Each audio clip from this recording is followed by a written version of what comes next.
నమస్కారం.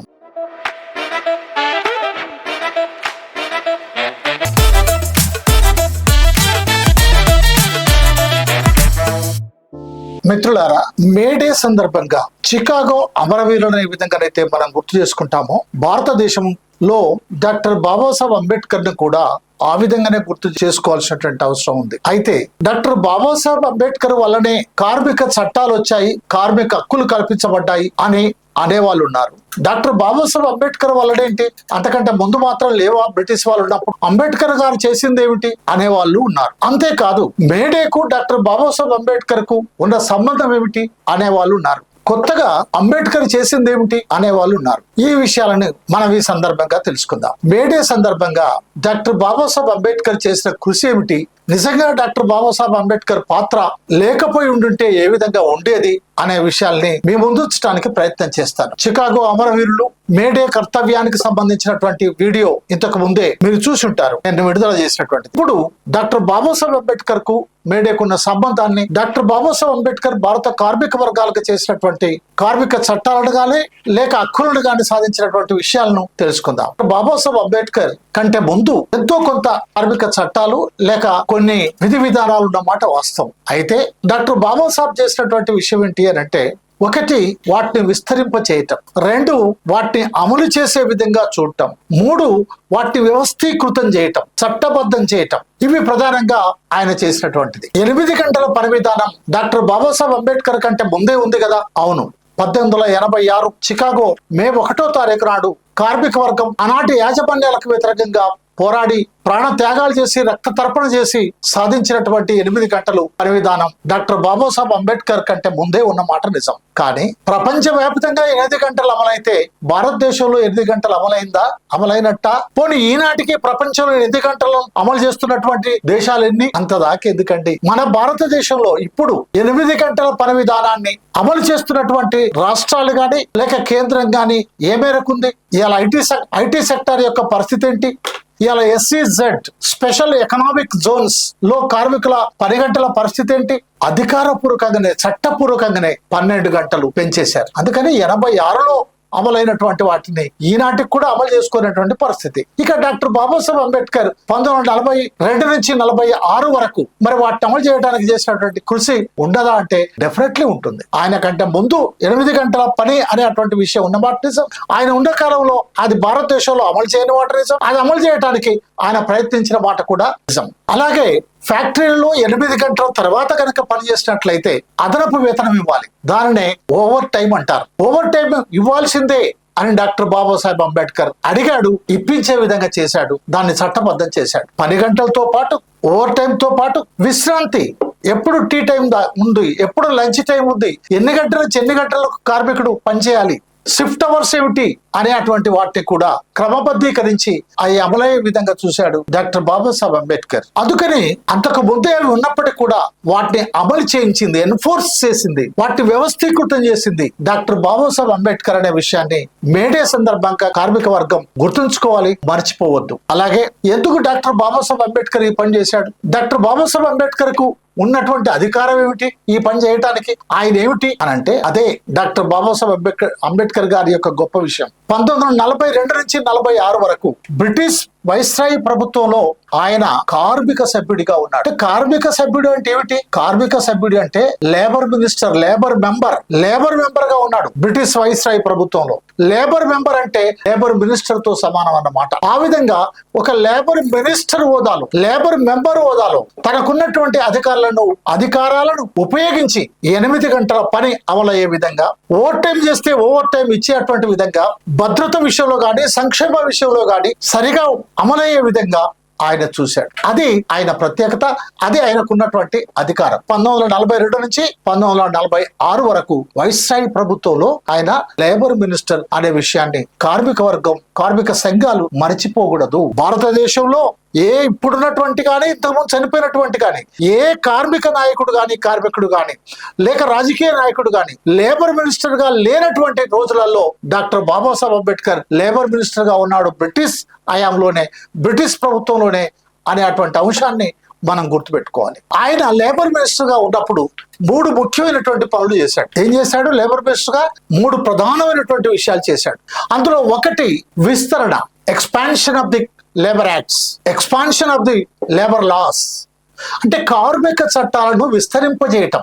భారతదేశంలో ఉన్నటువంటి అన్ని బ్రిటిష్ హయాంలో ఉన్నటువంటి అన్ని ప్రాంతాలకి వాటిని విస్తరింపజేసే విధంగా చూశాడు. అంతేకాదు అమలయ్యే విధంగా చూశాడు. మనము ఫ్యాక్టరీస్ యాక్ట్ 1948కి మనం చూస్తే డాక్టర్ బాబాసాహెబ్ అంబేద్కర్ యొక్క కృషి ఫలితము అనే విషయాన్ని మనం మర్చిపోరాదు. ఎందుకు? అందులో ప్రధానంగా 3 విషయాలు ఉంటాయి ఫ్యాక్టరీస్ యాక్ట్ లో. ఒకటి భద్రత, అంటే సేఫ్టీ, కార్మికుడు గాని ఉద్యోగి యొక్క సేఫ్టీ. 2 ఆరోగ్యం, అంటే హెల్త్, భద్రత, ఆరోగ్యం, సేఫ్టీ అండ్ హెల్త్. 3 సంక్షేమం, అంటే వెల్ఫేర్. అంటే సేఫ్టీ, హెల్త్ అండ్ వెల్ఫేర్ కి సంబంధించి డాక్టర్ బాబాసాహెబ్ అంబేద్కర్ 42 నుంచి 46 మధ్యలో ఆయన కార్మిక మంత్రిగా ఉన్నప్పుడు ప్రవేశపెట్టినటువంటి అంశాలే లేక ఆలోచన విధానమే 1948లో ఫ్యాక్టరీ చట్టంగా మారటానికి దారితీసింది, ఫ్యాక్టరీ చట్టంగా రావటానికి దారితీసింది అనే విషయాన్ని కార్మిక వర్గం గాని కార్మిక సంఘాలు గాని మర్చిపోరాదు మిత్రులారా. ఈ ఫ్యాక్టరీస్ యాక్ట్ లోనే పని గంటలు ఎన్ని గంటలు చేయాలనేది నిర్ధారించబడింది, చట్టబద్ధం చేయబడింది. ఈ ఫ్యాక్టరీస్ యాక్ట్ లోనే సేఫ్టీ, హెల్త్ అండ్ వెల్ఫేర్ అనే విషయాలు రాయబడ్డాయి, అవి చట్టబద్ధం చేయబడ్డాయి. అంతేకాదు ఈ ఫ్యాక్టరీస్ యాక్ట్ లోనే మహిళా కార్మికులకు సంబంధించినటువంటి రక్షణ కూడా, సౌకర్యాలు కూడా, రెస్ట్ రూమ్స్ కావచ్చు, ప్రసూతి సమయం కావచ్చు, పిల్లలకు క్రచెస్ లాంటి విషయాలు కావచ్చు, బాలింతర విషయాలకు సంబంధించి కావచ్చు, మహిళల ఇతరత్ర సమస్యలకు సంబంధించి కూడా అప్పుడే డాక్టర్ బాబాసాహెబ్ అంబేద్కర్ ఆలోచన చేశాడు. ఎందుకంటే Hindu code bill doctor Babasaheb Ambedkar పెట్టడం అనే దానికి ఇది ఆధారం. ఇక్కడి నుంచి doctor Babasaheb Ambedkar Hindu code bill పెట్టాడు 1950 తర్వాత మన భారత ప్రభుత్వంలో అనే విషయాన్ని మనం మర్చిపోరాదు. అంటే మహిళా పక్షపాతిగా ఆయన అప్పటి నుంచే 1942 నుంచే ఉన్నాడు అనే విషయాన్ని మనం గుర్తుంచుకోవాలి. ఇక రెండోది, ఒకటి కార్మిక చట్టాల విస్తరణ, రెండోది కార్మిక సంక్షేమానికి పునాది. ఆయన చేసినటువంటి ముఖ్యమైనటువంటి పని కార్మిక సంక్షేమానికి పునాది. ఇందులో మనం చూసినప్పుడు ప్రధానంగా ఈఎస్ఐసి మనకు గుర్తొస్తుంది. పని స్థలంలో ప్రమాదం జరిగినప్పుడు వేతనంతో కూడిన సెలవులు ఇవ్వాలి అనే అటువంటి విషయం కానివ్వండి, ఆ ప్రమాదం జరిగినటువంటి కార్మికుడికి మంచి వైద్య సదుపాయాలు కల్పించాలనేటువంటి అంశం కానివ్వండి, అతనికి ఖర్చుల కోసం కానివ్వండి, లేక సెలవులో ఉన్నప్పుడు కానివ్వండి, ఫండ్కు అతని నుంచి యాజమాన్యం నుంచి కోత విధించి డిపాజిట్ చేయటం కానివ్వండి, ఇది డాక్టర్ బాబాసాహెబ్ అంబేద్కర్ యొక్క ఆలోచన విధాన ఫలితము అనే విషయాన్ని మనం గుర్తుంచుకోవాలి. ఈ ఈఎస్ఐ కూడా 1948లో చట్టంగా మారింది. 42 నుంచి 46 వరకు కార్మిక మంత్రిగా ఆయన చేసినటువంటి సూచనలు, అమలు చేయించినటువంటి విధి విధానాలు, రూల్స్ అండ్ రెగ్యులేషన్స్ యాక్ట్ గా మారాయి 1948లో ఈఎస్ఐ యాక్ట్ గా అనే విషయాన్ని కార్మిక వర్గం మర్చిపోరాదు. అలాగే లేబర్ వెల్ఫేర్ ఫండ్ గురించి అడుగుతూ కొట్లాడుతున్నటువంటి పరిస్థితి ఉంది. ముఖ్యంగా భవన నిర్మాణ కార్మికులకు సంబంధించి కానివ్వండి, లేదా ఇతర అవుట్ సోర్సింగ్ కాంట్రాక్ట్ కార్మికులకు సంబంధించి కానివ్వండి, లేదా ఇతర కార్మికులకు రోజువారీ కూలీలకు కానివ్వండి, ఏదో ఒక వెల్ఫేర్ ఫండ్ ఉండాలి. ప్రమాదంలో అంగవికలరు అయితే లేదా ప్రమాదంలో చనిపోతే అతన్ని ఆదుకోవటానికి కొంత ఫండ్ అవసరము. ఆ ఫండ్ గవర్నమెంట్ కొంత కలపాలి, మేనేజ్మెంట్ కొంత కలపాలి, కార్మికుడు కూడా ఎంతో కొంత దానికి కాంట్రిబ్యూట్ చేయాలి నామినల్ గా అయినా అనే అటువంటి ఆలోచన డాక్టర్ బాబాసాహెబ్ అంబేద్కర్ నుంచి వచ్చినటువంటి ఆలోచన. ఆ విధంగా లేబర్ వెల్ఫేర్ ఫండ్ అనేటువంటి ఆలోచనే ఒక గొప్ప ఆలోచన. అంటే ఆయన కార్మిక వర్గ పక్షపాతి, శ్రమజీవుల పక్షపాతి అంటందుకు ఇంకా మనం ఇంతకంటే నిదర్శనాలు ఏం కావాలి? అయితే ఒక బాధాకరమైనటువంటి పరిస్థితి, విచారకరమైనటువంటి పరిస్థితి ఏంటంటే ఈనాటికి కూడా లేబర్ వెల్ఫేర్ ఫండ్ అనే ఒక చట్టం గాని, లేబర్ వెల్ఫేర్ ఫండ్ తప్పనిసరి ఉండాలనేటువంటి ఒక నిబంధన గాని అటు కేంద్ర ప్రభుత్వాల నుంచి గాని రాష్ట్ర ప్రభుత్వాల నుంచి గాని లేదు. ఏ రాష్ట్రానికి ఆ రాష్ట్రం అమలు చేస్తున్నటువంటి తీరు ఉందంతే. కానీ మొత్తం భారతదేశం మొత్తానికి, స్వతంత్ర భారతదేశం మొత్తానికి ఒక విధి విధానం అంటూ లేదు. It differs from state to state. రాష్ట్రానికి మధ్య తేడాలున్నాయి. ఆ తర్వాత మినిమం వేజెస్ యాక్ట్, అంటే కనీస వేతనాలు చెల్లించాలి. అంటే అంతకు ముందు కనీస వేతనాలు చెల్లించాలని లేదు. 1948లో మాత్రమే కనీస వేతనాలు చెల్లించాలనే చట్టం వచ్చింది. Minimum wages act came in force in 1948 because of doctor Babasaheb Ambedkar. కార్మిక వర్గం పోరాటం చేస్తా ఉంది. ఏ చట్టమైనా ఒక వ్యక్తి ప్రతిపాదించడం కాదు, కార్మిక పోరాటాలు కూడా ఉంటాయి. కానీ దాన్ని అమలు చేయించడానికి, ప్రతిపాదించడానికి ఆ కార్మిక పక్షపాతిగా ఉండేటువంటి ఒకరు అవసరం ఉంటుంది కదా. ఆ పక్షపాతే డాక్టర్ బాబాసాహెబ్ అంబేద్కర్. 1948లో చట్టం రావటానికి ముందు 42 నుంచి 46 దాకా ఆయన కార్మిక మంత్రిగా ఉండటం వలన కార్మికుడికి ఒక గౌరవమైనటువంటి వేతనం ఉండాలి అని ఆయన భావించి ఆ వేతనాన్ని నిర్ణయించాడు. అంతకు ముందు ఏముండే మేము చెప్పిన పని చేయి, ఇచ్చిన జీతం తీసుకో, మేము చెప్పిన పని చేయి, ఇచ్చిన జీతం తీసుకో. ఇది పరిస్థితి. అప్పటిదాకా ఎందుకండి? ఇప్పుడున్న పరిస్థితి ఏంటి? ఎప్పుడు వేతనం వస్తుందో తెలియదు, ఎంత వేతనం వస్తుందో తెలియదు, వస్తుందో రాదో తెలియదు, ఏ పని చెప్తారో తెలియదు, ఏ పని చేయొద్దో తెలియదు. All work. ఈ రోజు ఎంత దారుణమైనటువంటి పరిస్థితి ఉందో దీన్ని ఆనాడే డాక్టర్ బాబాసాహెబ్ అంబేద్కర్ ఊహించాడు. అందుకని అతని శ్రమకి, అతని గౌరవానికి కూలి కాదు మీరు ఇవ్వాల్సింది వేతనము అని చెప్పాడు. ఆ విధంగా ఆయన ఆలోచన ఫలితమే మినిమం వేజెస్ యాక్ట్. తర్వాత ఇండస్ట్రియల్ డెమోక్రసీ, పారిశ్రామిక ప్రజాస్వామ్యం.